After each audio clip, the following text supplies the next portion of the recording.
बिस्मिल्लाहिर्रहमानिर्रहीम। अस्सलाम वालेकुम रहमतुल्लाह। आज का हमारा अमल माल व दौलत की फरावानी के लिए, कर्ज से निजात के लिए, किसी भी हाजत के पूरा होने के लिए है। इस्लामिक हब ऑफिशियल पर अपलोड होने वाले वज़ाइफ में अक्सर वज़ाइफ ओवरऑल अपलोडेड होते हैं, यानी हर हाजत के लिए अपलोड होते हैं।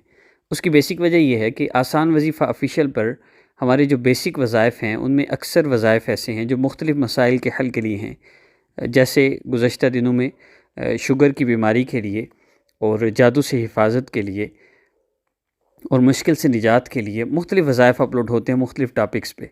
तो यूँ समझिए कि बेसिकली 2 मेडिसिन्स हैं, 2 डोज़ हैं आपने जो मुस्तकिल लेनी होती हैं। आप ब्लड प्रेशर के मरीज़ हैं तो एक मेडिसिन वो है जो डॉक्टर ने मुस्तकिल आपको लगा दी। आप शुगर के मरीज़ हैं, आपको इंसुलिन मुस्तकिल लगी, साथ आप दूसरी मेडिसिन यूज़ करते हैं। इसी तरह इस्लामिक हब ऑफिशियल पर अपलोड होने वाले हर हाजत के लिए अपलोड होने वाले वज़ाइफ ये मुस्तकिल करने हैं। और दूसरा वजीफ़ा जो आपने करना है वो आसान वजीफ़ा ऑफिशियल पर जिस टॉपिक पे वजीफ़ा अपलोड होता है, अगर आपका वो मसला है तो आप उसको करेंगे। ओवरऑल अपलोड हो तो आप दोनों करेंगे, वरना कम से कम इस्लामिक हब ऑफिशियल का आपने कोई वजीफ़ा मिस नहीं करना। मैं फिर अर्ज़ कर रहा हूँ, जैसे इस्लामिक हब ऑफिशियल पर एक वजीफ़ा अपलोड हुआ है हर हाजत के लिए, ओवरऑल आपने उसको करना है। दूसरा वहाँ वजीफ़ा अपलोड हुआ है स्टडी के हवाले से, तो आपका मसला नहीं है, आप रहने दें। लेकिन अगर जादू के हवाले से आपका मसला है और जादू के हवाले से कोई वजीफ़ा अपलोड हुआ है तो आप दोनों वज़ाइफ को करेंगे। और अल्लाह रब्बुल इज़्ज़त से अपने मसाइल को हल करवाना बहुत ही आसान है।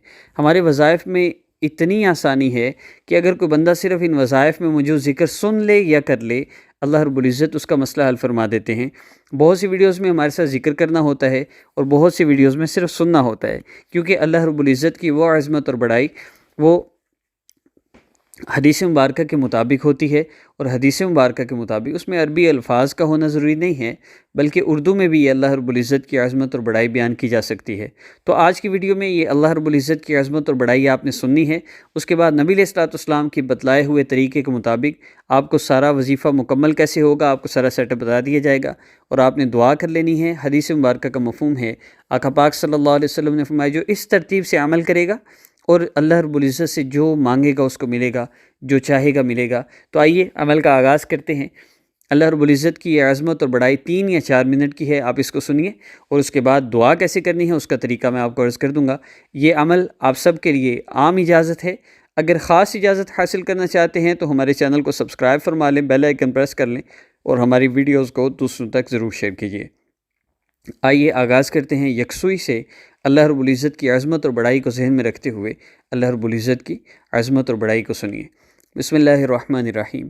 अल्लाह रब्बुल इज़्ज़त हमारे खालिक हैं और जिस ज़ात से मैं और आप मांगते हैं उस ज़ात से मांगते हुए हमें इतना यकीन तो होना चाहिए कि हम किस ज़ात से मांग रहे हैं। दुनिया के किसी मसले में, दुनिया के किसी इंसान से, दुनिया की कोई चीज़ हम मांगते हैं तो हमें इतना यकीन होता है कि ये बंदा हमें ज़रूर दे देगा।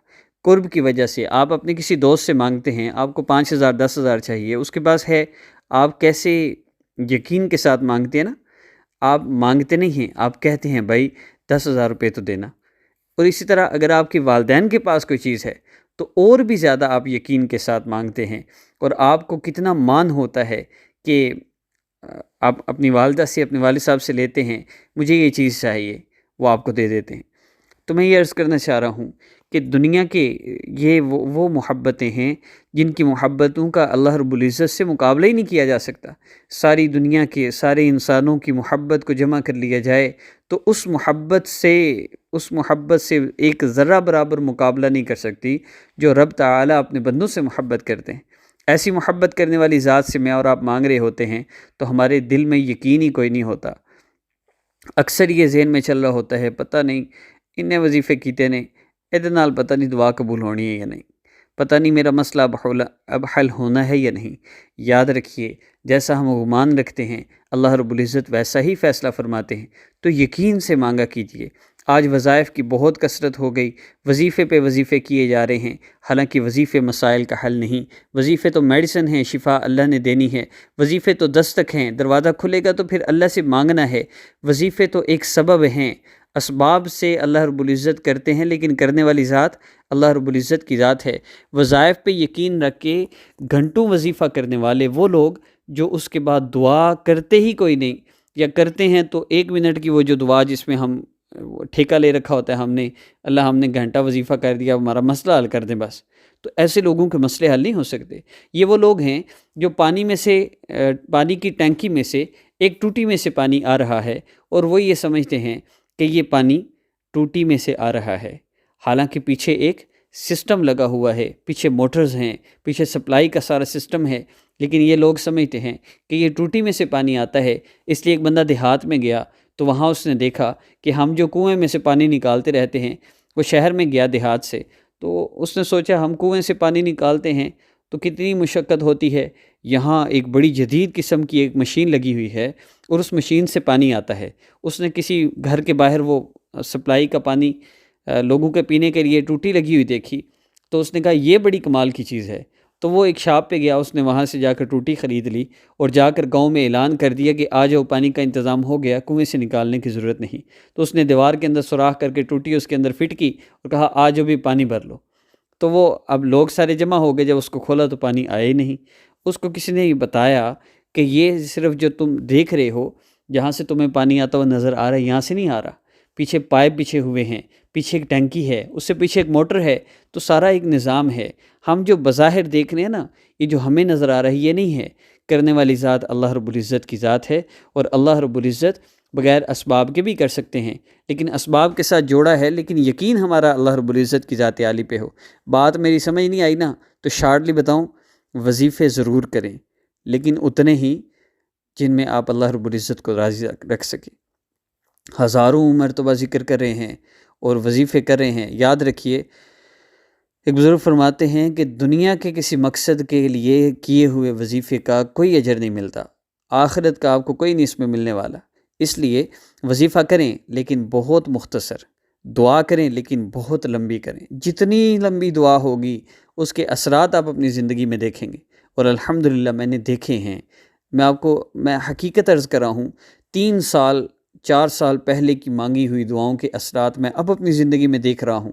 اور اللہ رب العزت کا احسان ہے، میرے اللہ کبھی کسی کی دعا کو رد نہیں کرتے، بس اللہ سے کو مانگنے والا ہو. میں پھر درخواست کر رہا ہوں آخر میں کہ وظیفے ضرور کریں. میں منع نہیں کرتا، اللہ سے مانگنے کا ذریعہ ہے، کون سا مانگنا اللہ کو پسند آ جائے، اللہ ہمارا مسئلہ حل فرما دے.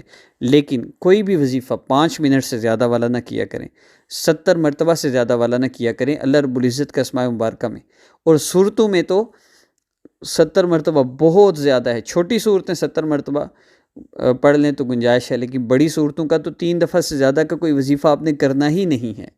بس وظیفوں سے نکلیے، دعاؤں کو بڑھائیے. ہماری دعائیں زیرو ہیں اور وظیفے ہم نے گھنٹے کر رکھے ہیں. اللہ رب العزت راضی ہوں گے تو دعا کی توفیق دیں گے، وظیفوں کی نہیں.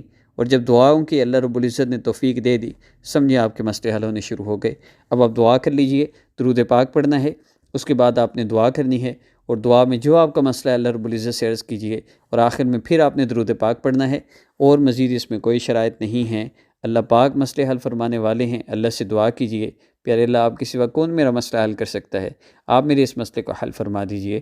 السلام علیکم ورحمۃ اللہ وبرکاتہ.